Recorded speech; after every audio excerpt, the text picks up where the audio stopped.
Hey there everyone, 𝗥𝘂𝒃𝒊𝒂𝒅, physical therapist with Run Smart Online.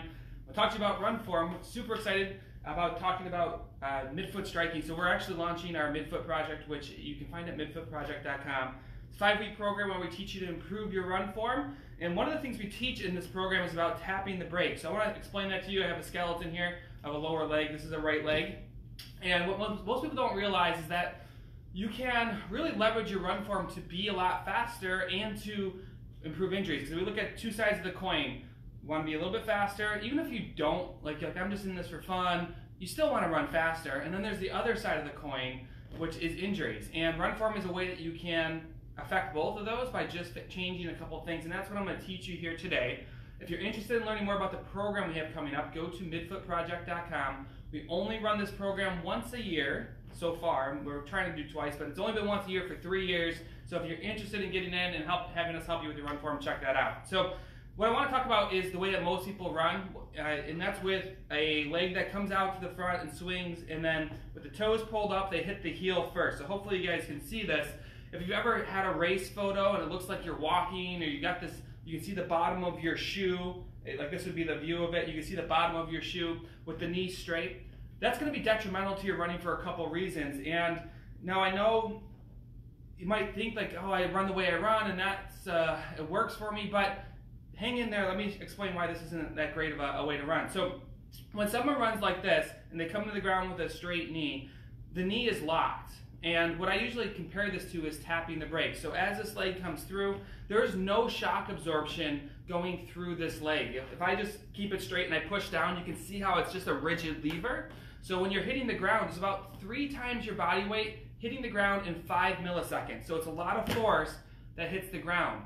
Unfortunately, it's every time you push off on this back leg, you swing through, that back leg's pushing off, and now you're hitting the ground and you're almost causing a stopping motion because of that. Here's a good way to look at it. See how this doesn't go anywhere? It almost buckled on me from the force. But that is a tap of the brakes.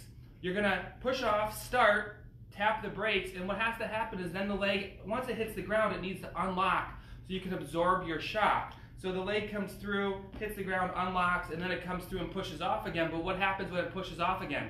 Then the other leg swings through and taps the brakes. So it causes this really jerky motion of start, stop, start, stop, start, stop. Instead, what you want to really be focused on in your run form, and a lot of people talk about, you know, I need to land on my midfoot with my toes and all these things. Let me just tell you that the best way to land is on a bent knee. Even if there's a touch of heel, that's okay. But the bent knee, now if I have this knee just bent a little bit and I push down, you can see how it wants to buckle.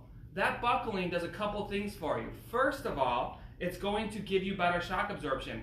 There's no better way to protect your knees than adding glute strength and improved run form, because this is a lot of force on the knees when you're straight. This allows you to unlock and land softer.